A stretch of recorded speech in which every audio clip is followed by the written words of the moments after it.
शुरुआत करेंगे अहम खबर के साथ। मेरठ के बाद अब इलाहाबाद में भी हुजूमी तशद्दुद के खिलाफ एहतजाजी जुलूस में शामिल होने वाले नौजवानों की गिरफ्तारी शुरू हो चुकी है।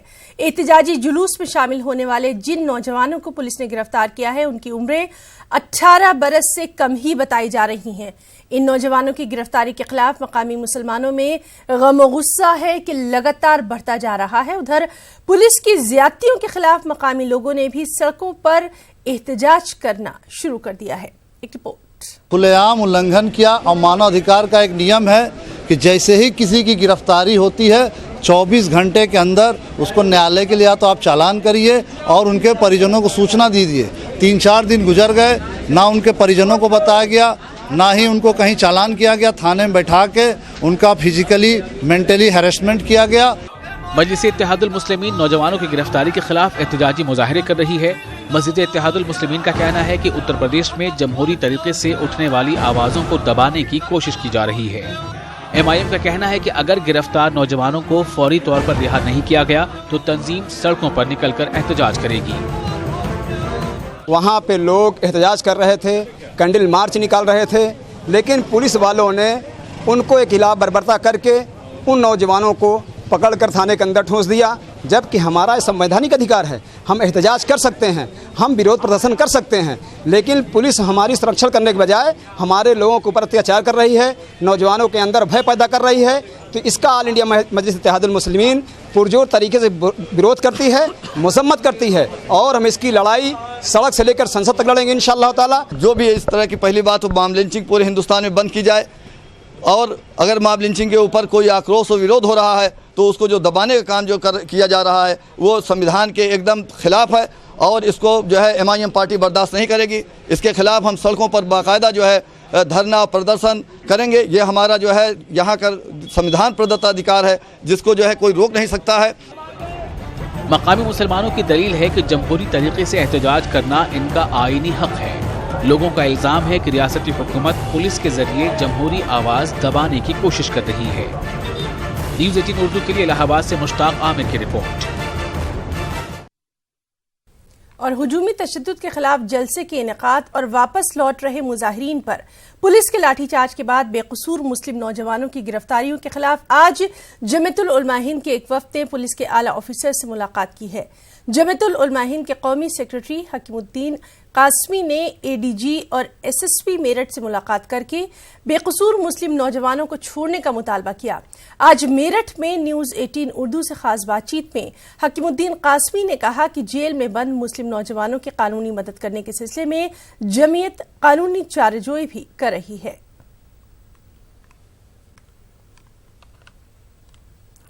हुजूमी तशद्दुद और मजहबी मुनाफरत का एक और वाकया मध्य प्रदेश के खंडवा में सामने आया। यहां पिकअप गाड़ियों से बड़े जानवरों को ले जा रहे 1 दर्जन से ज्यादा अफराद को पकड़ा गया और न सिर्फ पकड़ा गया बल्कि उनके हाथों में रस्सी बांधकर उनकी बाकायदा परेड करवाई गई और इन लोगों से गौ माता की जय के नारे भी लगवाए गए। पुलिस ने कार्रवाई करते हुए बजरंग दल के 3 कारकुनों को भी गिरफ्तार किया। हुजूमी तशद्दुद, भीड़ की अदालत, गौ माता की जय, आखिर कहां गए कानून के रखवाले। सियासी खलफशार और इश्तियाल अंगेजियों ने मुल्क में नफरत का बाजार गर्म कर रखा है। यही वजह है कि लोगों में लाकानूनियत का दायरा बढ़ता जा रहा है। दिन ब दिन किसी न किसी को पकड़कर सरेराह मार दिया जाता है और ऐसे सुलूक किए जाते हैं जिसकी कानून और मुल्क का आईन इजाजत नहीं देता है। आइए आपको लिए चलते हैं मध्य प्रदेश के खंडवा। हाथों में रस्सी बांधकर सड़कों पर परेड करवाते और सरे बाजार गौ माता का जाप लगवाते ये लोग गौ तस्कर बताए जा रहे हैं।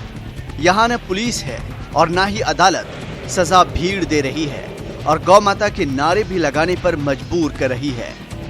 निश्चित ही ये जो उठक बैठक लगाई गई है, जो उनका जुलूस निकाला गया है, इसके पीछे कमलनाथ सरकार की साफ मंशा है कि अपराधियों पे सख्त से सख्त कार्रवाई हो। उनको सार्वजनिक रूप से लोगों को ये बताया जाए कि ये इस तरह से तस्करी करते हैं, इस तरह से गोवंश ले जाते हैं। यही हमारा संकल्प है। हम हमारी कथनी और करनी में यही अंतर है कि हम जो कहते हैं वो करके दिखाते हैं। खंडवा की महाराष्ट्र सरहद पर बसे सांवली खेड़ा गांव में 8 पिकअप गाड़ियां पकड़ी गईं, जिसमें बड़े जानवर दूसरी जगह मुंतकिल किए जा रहे थे।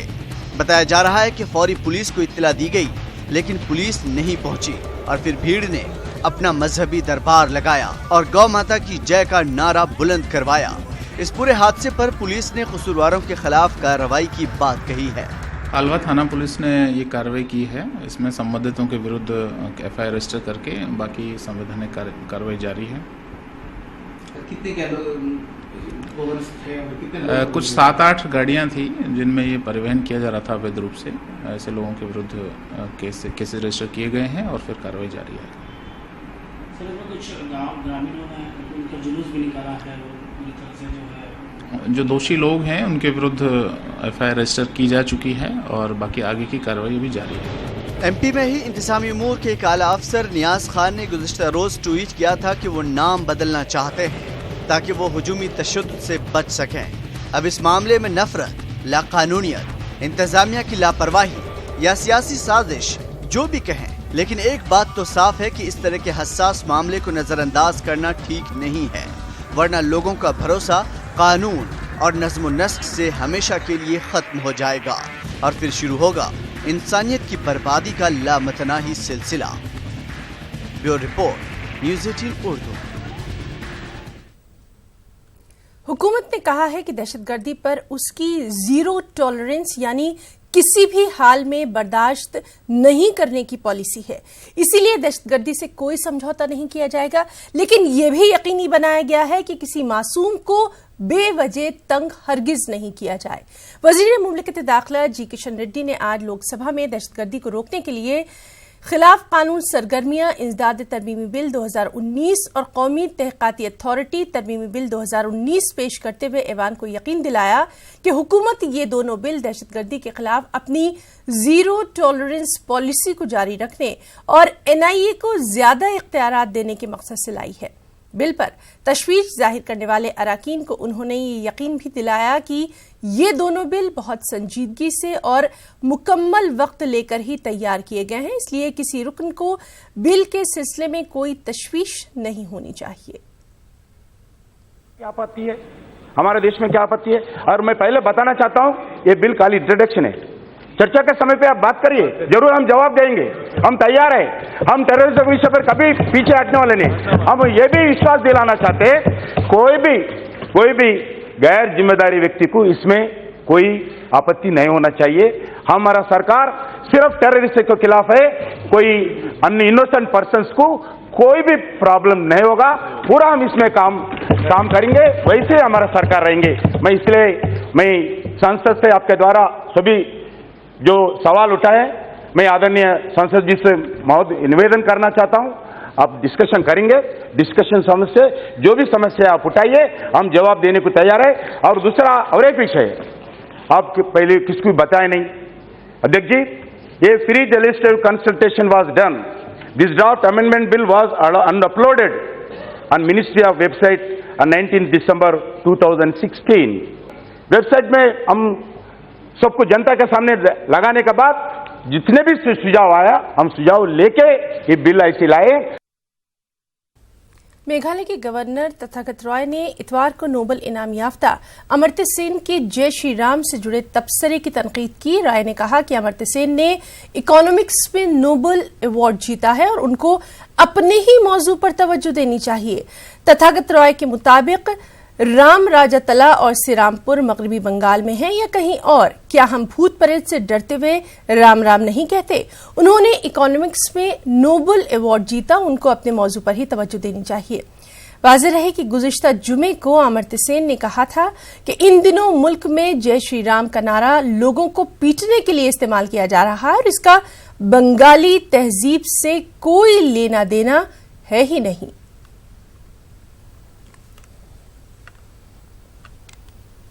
मसाजिद में खवातीन के दाखिले के मामले में दाखिल की गई अर्जी पर सुप्रीम कोर्ट ने समाअत से इनकार कर दिया।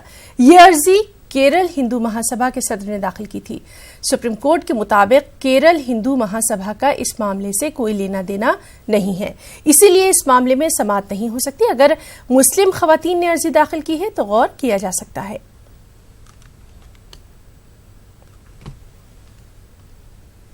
राजस्थान के तमाम रजिस्टर्ड मदारिस में आज ताला लगा रहा। रियासत भर के मदरसा पैरा टीचर्स ने मुस्तकिल मुलाजमत के मुतालबे को लेकर जयपुर के शहीद स्मारक से 22 गोदाम तक 2 किलोमीटर की लंबी रैली निकाली। इस मौके पर मदरसा पैरा टीचर्स ने हुकूमत के खिलाफ जबरदस्त नारेबाजी की और गहलोत हुकूमत को चुनावी वादा याद दिलाया। मदरसा पैरा टीचर्स के मुताबिक इस महंगाई के दौर में 7,000 रुपये माहाना पर गुजारा मुमकिन नहीं है। मदरसा पैरा टीचर्स ने गहलोत हुकूमत को इंतबाह दिया कि अगर उनके मुतालबात को तस्लीम नहीं किया गया तो वो अपने एहतजाज में शिद्दत लाएंगे। एहतजाजी मदरसा पैरा टीचर्स से बात की हमारे जयपुर साथी अरबाज अहमद ने। पिछले 18 साल से यही नज़ारा हर साल इस सड़क पर देखने को मिलता है। विधानसभा तक ये मदरसा पैरा टीचर मार्च करते हैं, यही इनके नारे होते हैं, यही इनकी डिमांड्स होती हैं और इन तमाम डिमांड्स के बावजूद आज तक ये लोग अपने हक से महरूम हैं। मांगे वही हैं कि इनकी नौकरी पक्की हो, इनको नियमित किया जाए। लंबे अरसे से मदरसों में जिस तरीके से बच्चों को ये तालीम मुहैया करा रहे हैं उस तरीके से इनका जो रोजगार है वो भी पुख्ता हो, नियमित करने की मांग की गई है। न्यूनतम मानदेय 25,000 करने की मांग की गई है। क्या वादे आपसे किए गए थे, क्या डिमांड्स आपने रखी? जी, हमको जो है विधानसभा चुनावी घोषणा पत्र 2018 में नियमित करने का वादा किया था। 6 महीने हो गए, 6 महीने पूर्ण हो गए, 6 महीने से अधिक हो गए, लेकिन सरकार ने अभी तक हमारी किसी भी मांग को पूरा नहीं किया है। नियमितीकरण और मानदेय वृद्धि की हमारी मांग थी। जब तक सरकार नियमितीकरण नहीं करे हमको जो है 25,000 मानदेय दिया जाए। 25,000 मानदेय के अलावा समायोजन की और जो दूसरी मांग है? जी, समायोजन की एक सबसे बड़ी दिक्कत है जो अभी तक पूरी नहीं हुई है। सरकार से हम जो है उम्मीद करते हैं कि इसको जल्द से जल्द पूरा करें। अगर हमारी मांगे बजट तक पूरी नहीं हुई तो हम जो है सत्याग्रह आंदोलन करेंगे, संविदा सत्याग्रह आंदोलन। लोग हर साल रैली निकालते हैं, साल में 2-2 बार भी निकालते हैं, लेकिन सरकार नहीं सुन रही है। इसका कारण क्या, हम ये सरकार से जानना चाहते हैं। क्योंकि जब सरकार के सामने लोकतांत्रिक तरीके से हम लोग कार्य कर रहे हैं फिर भी सरकार नहीं मान रही है, तो फिर हम लोग आगामी बजट के बाद उग्र आंदोलन करेंगे, इसमें चाहे हमारी जान भी चली जाए। उग्र आंदोलन की चेतावनी यहाँ दी। आप देख सकते हैं बड़ी कतार है, 6,000 से ज्यादा मदरसा पैरा टीचर पूरे प्रदेश से पहुंचे हैं। जिस तरीके से आए हैं तमाम लोग, क्योंकि अभी तक विरोध का अल्टीमेटम दिया जा रहा था, विरोध की बातें कही जा रही थी, लेकिन अब राजस्थान का हर एक मदरसा आज बंद है। तमाम मदरसों में ताला लगा दिया गया है। कैमरा पर्सन विपिन के साथ में अरबाज अहमद, न्यूज़ 18 जयपुर। मध्य प्रदेश उर्दू एकेडमी का तनाज़ा अब सड़कों तक आ गया है। मध्य प्रदेश उर्दू एकेडमी ज़ाब्ते की खिलाफ वर्जी और एमपी के फनकारों को नजरअंदाज कर दूसरी रियासतों के फनकारों को नवाजने का लगाते हुए एमपी राब्ता कमेटी ने भोपाल में प्रेस कॉन्फ्रेंस का इनेकाद कर हुकूमत से एकेडमी के सेक्रेटरी के खिलाफ कार्रवाई करने और एकेडमी की कमेटी को तश्कील दिए जाने का मुतालबा किया। वहीं एकेडमी की सेक्रेटरी नुसरत मेहंदी ने उर्दू राब्ता कमेटी के तमाम इल्जामात को खारिज करते हुए इसे कम इल्मी और तंग नजरी से ही ताबीर किया। उनका कहना यही है कि गुज़िश्ता एक दहाई में उनकी निगरानी में एकेडमी ने जो कारहाय नुमाया अंजाम दिए वो सिर्फ मध्य प्रदेश में ही नहीं बल्कि पूरे मुल्क में एक नजीर है।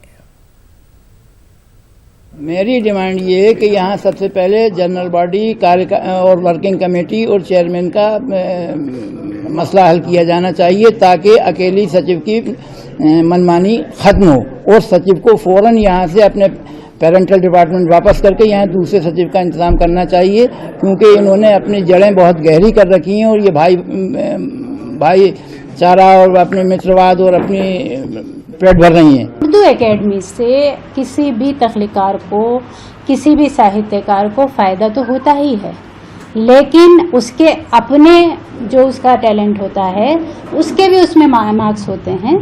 मैं ये बिल्कुल नहीं कहती, क्योंकि ये तो ज़बान और अदब से जुड़ा हुआ अदारा है, तो यकीनन इस पे जो भी बैठेगा तो उसको थोड़ा बहुत तो मिलता है, हाईलाइट होता है वो, लेकिन यहाँ कोई किसी को स्थापित साहित्यकार बना दे, आज तक मैंने तो। महाराष्ट्र से खबर है, जहां कई रिक्शा टैक्सी तंजीमों ने 9 जुलाई यानी कल बंद की कॉल दी है। इस बंद के खिलाफ महाराष्ट्र अक़लियती कमीशन के चेयरमैन हाजी अरफात शेख और नव भारतीय शिव वाहतक संगठन की खातून कारगुजार सदर अदाकारा ईशा कोपिकर ने मुंबई पुलिस कमिश्नर संजय बरुए से मुलाकात की। मुलाकात के बाद हाजी अरफात ने बताया कि तमाम पहलुओं को कमिश्नर के सामने रखा गया। आम जिंदगी मुतासिर न हो, इसलिए नव भारतीय शिव वाहतक संगठन को रिक्शा चलाने में परेशानी न आए, इसके लिए मदद की अपील की गई। आज मैं नव भारतीय शिव वाहतक संगठन की कार्याध्यक्ष ईशा कोपिकर जी और हम लोग आके आज मुंबई पुलिस कमिश्नर से मुलाकात की कि कल कुछ संगठना ने मुंबई में रिक्शा नहीं चलेगी का एक ऐलान किया। उसका खासतौर पर हमने कहा कि बिल्कुल मुंबईकरों को कोई दिक्कत का सामना नहीं करना पड़ेगा। स्टूडेंट्स को, बच्चों को, हॉस्पिटल्स के बाहर, स्टेशनों के बाहर हर जगह नव भारतीय शिव वाहतक संगठन की रिक्शा चलेगी, बड़े पैमाने पे चलेगी, क्योंकि बड़ी यूनियन है। हम महाराष्ट्र के मुख्यमंत्री जी को भी मिलकर ये सारी चीज़ें देंगे, लेकिन मेन मुद्दे पे अगर हम आए तो कल मुंबई के अंदर रिक्शा जोरदार तरीके से चलेगी। इस साल हज बैतुल्लाह के सफर पर जाने वाले आज़मीन के लिए अहमदाबाद में टीका अंदाजी का अमल अहमदाबाद म्यूनिसिपल कॉरपोरेशन की ऑफिस में शुरू किया गया था। 3 जुलाई से 8 जुलाई तक चले टीकाकारी प्रोग्राम के आखिरी दिन बड़ी तादाद में आज़मीन हज म्यूनिसिपल कॉरपोरेशन के ऑफिस पहुंचे। आज़मीन ने टीकाकारी प्रोग्राम में किए गए इंतजामात पर भी इत्मीनान का इजहार किया। इस साल गुजरात से 8,000 से ज्यादा आज़मीन सफर हज पर रवाना होने वाले हैं।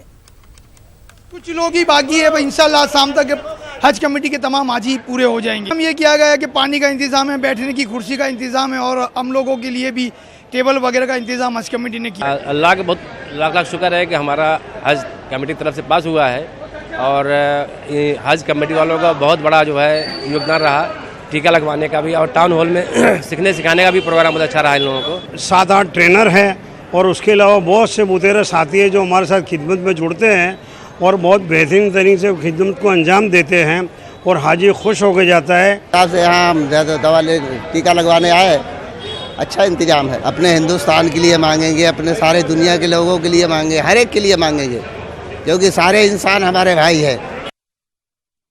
और वहीं झारखंड के वज़ीर फलाह डॉक्टर लुइस मरांडी की सदारत में मीटिंग का एहतमाम किया गया। हज तैयारियों के मौजू पर मुनक़दा इस मीटिंग में महकमा फलाह के सेक्रेटरी, एयरपोर्ट अथॉरिटी, CISF, जिला इंतजामिया के ऑफिसर्स के अलावा रियासती हज कमेटी के अरकान शामिल हुए। वाज़ेह है कि इमसाल रियासत से 2085 आज़मीन हज की रवानगी का सिलसिला 21 जुलाई से शुरू होगा। इस बार सरकार ने उनको सुपुर्द कर दिया है, तो पहला हज हाउस से झारखंड का टुकड़े जो है हाजियों का पहले बार यहाँ से जाएगा, जो अपना हाउस कह सकते हैं। काफ़ी उत्सुकता है उनमें भी और हम लोगों में भी काफ़ी उत्सुकता है। एक राहत है कि 10 जगह नहीं करके एक जगह से हम सभी लोगों को भेज रहे हैं। 2085 लोग यात्रा में जा रहे हैं। प्रयास कर रहे हैं कि हर साल कुछ ना कुछ बेटर हो रहा है, तो इस साल भी यही डायरेक्शन दिए हैं कि जो पिछले साल हुआ उससे और बेटर हम लोग करें। तैयारी पिछले बार से ज़्यादा अच्छी रहेगी, क्योंकि ये पहला मौका है 2019 हज यात्री जो रांची एम्बार्केशन पॉइंट से जा रहे हैं, अपना हज हाउस से उनकी रवानगी होगी और हज हाउस का इस्तेमाल करेंगे और उसमें सारी जो भी सुविधा देने चाहिए वो सारी सुविधा है। मसाजिद के शहर भोपाल में मसाजिद में नमाजियों की कसरत तो रहती है, लेकिन नमाज फज्र में नई नस्ल की कमी यहाँ के लोगों को अक्सर तशवीश में मुब्तला करती थी। भोपाल की मस्जिद कोहे फिजा के जिम्मेदारान ने नई नस्ल को नमाज की जानिब राग़िब करने के लिए एक खास स्कीम का सहारा लिया। भोपाल में शुरू की गई हर बच्चा बने नमाजी स्कीम ने कामयाबी के साथ अपना मरहला पूरा कर लिया। इस तरह की स्कीम मुस्लिम ममालिक मिस्र, इंडोनेशिया और पाकिस्तान में शुरू की जा चुकी थी। स्कीम को उलमाए दीन ही नहीं बल्कि मुल्क और बैरून मुल्क से भी खासा ताउन मिला, तो मस्जिद कमेटी के हौसले बुलंद भी हो गए। स्कीम के इख्तिताम पर बच्चों को साइकिल और दूसरे इनाम से सरफराज किया गया। उनकी खूब यहाँ हौसला अफजाई की गई। तो जिस हिसाब से बच्चों का ताउन रहा वो काबिल कदर है। और एक बात मैं ना भूलूं आपके लिए तारीफ़ करना और उनका शुक्रिया अदा करना कि वो डोनर्स, हमें ये लग रहा था कि साहब 60 साइकिलें कहाँ से आएंगी, 60-64, बाखुदा हमें ज़रा सी भी तकलीफ़ नहीं है और किसी एक इंडिविजुअल जाके नहीं बताना पड़ा कि ये कहाँ से आ रहा। तो मैं ये बताऊंगा कि एक 5 साइकिलों के पैसे एक ऐसा बंदा दे के गया कि मैं नमाज में मुझे दिया कि साहब ये पकड़ना, 5 साइकिलों के पैसे आज भी ढूंढ रहा हूँ। और मैं आपके उससे भी अपील करूँगा कि वो साहब जहाँ भी हों जो अपने मरहूमिन के लिए दे के गए, मुझसे एक मरतबा मिलने। कल ही मुझे एक टेलीफोन आया अमरीका से एक साहब कि आपकी जो न्यूज़ पहले जो आपने दी थी वो वायरल हुई, अमरीका पहुँची, अमरीका से उन्होंने वादा किया है और मैंने आज अपना अकाउंट नंबर दे दिया, तो इंशाल्लाह एक साइकिल के पैसे वो भी देंगे। सर सवाल एक साइकिल का नहीं है, सवाल जज्बे का है, सवाल जोश का है, सवाल जो है कि स्कीम का जो हमें चारों तरफ से जो इसको सपोर्ट मिल रहा है वो बहुत काबिल कदर है। हमें ये सीखने को मिला कि हमने सूरतें याद करी, सूरतों के तर्जुमे याद करे, नमाज पढ़ना सीखी और अलग अलग कुछ दीन की बातें सीखी और कुछ अलग अलग किस्से सीखे हम लोग ने। माशाल्लाह फजर में उठना, एक छोटे बच्चे के लिए 4 बजे से उठना वाकई बहुत बड़ी बात है। और फिर स्कूल टाइमिंग के साथ बच्चे को मैनेज करना कि 6 o'clock पे उनकी बस आती है, 4 बजे से उठ के मस्जिद जाना, नमाज पढ़ना, माशाल्लाह वहाँ तालीम अटेंड करना, 5:30 पे। मुमताज़ मुजाहिद आज़ादी प्रोफेसर मौलाना बरकतुल्लाह भोपाली को मुख्तलिफ प्रोग्राम के हवाले से खिराज अक़ीदत पेश किया गया। जमीयतुल उलमा मध्य प्रदेश ने शजरकारी करके बरकतुल्लाह भोपाली को याद किया। वहीं मुस्लिम वेलफेयर सोसाइटी और मजलिस इकबाल के मुश्तरका बैनर तले भोपाल के मुंशी हुसैन खान टेक्निकल इंस्टीट्यूट में मुज़ाकरे का भी इनेकाद किया गया। आप देखिए हमारे बुलेटिन की एक खास रिपोर्ट। मुझे इजाज़त दें, आदाब। प्रोफेसर मौलाना बरकतुल्लाह भोपाली की विलादत भोपाल में हुई। मौलाना बरकतुल्लाह भोपाली तालिब इल्मी के दौरान ही तहरीक आज़ादी से वाबस्ता हुए और हिंदुस्तान की आज़ादी के लिए जापान, जर्मनी, रूस, फ्रांस, बरतानिया और अमेरिका का दौरा किया। भोपाल में मुनक़िदा मुज़ाकरे में अदीबों ने हुकूमत से बरकतुल्लाह भोपाली की खिदमत को निसाब में शामिल करने का मुतालबा किया। नॉलेज की या एजुकेशन की तलाश में जुस्तजू में अपने उन्होंने इस तरह से 6 लैंग्वेजेस पे उबूर हासिल किया और जापान में पहले प्रोफेसर थे जो कि उर्दू पढ़ाने के लिए गए थे। अब इस वक्त हालत यह है कि कोई याद करने वाला नहीं है या उन रेवोल्यूशनरीज को याद करे जो कि जिन्होंने कि हमको आज़ादी दिलवाई। उस शख्स ने जो जद्दोजहद की, एक ऐसे इलाके से जो पसमानदा सी रियासत में से उठा और पूरे मुल्क के लिए जिसने लड़ाई लड़ी, उसको हमने आज फरामोश कर दिया है। होना तो ये चाहिए कि हमारी दरसी कुतुब में उस शख्स का जिक्र किया जाए। प्रोफेसर मौलाना बरकतुल्लाह भोपाली एक मुजाहिद आज़ादी के साथ उर्दू के भी अलमबरदार थे। जमीयतुल उलमा मध्य प्रदेश ने इस मौके पर भोपाल के इकबाल मैदान में शजरकारी की और उनकी याद में आइंदा माह इंटरनेशनल प्रोग्राम के इनेकाद का भी ऐलान किया। क्योंकि मौलाना बरकतुल्लाह भोपाली भोपाल के सपूत थे जिन्होंने जंग आज़ादी के अंदर बढ़ चढ़कर हिस्सा लिया और भोपाल का नाम जो है पूरे बैरून मुल्क के अंदर उन्होंने नाम रोशन किया, और तो इसलिए हम उनको आज याद कर रहे हैं। मुज़ाकरे में दानिश्वरों ने मरकजी और सूबाई हुकूमत से इस अजीम मुमताज़ मुजाहिद आज़ादी की हयात व खिदमत को स्कूल, कॉलेज और यूनिवर्सिटी के निसाब का हिस्सा बनाने का मुतालबा किया ताकि नई नस्ल बरकतुल्लाह भोपाली की खिदमत से वाकिफ हो सके। न्यूज़ 18 उर्दू के लिए भोपाल से मेहताब आलम की रिपोर्ट।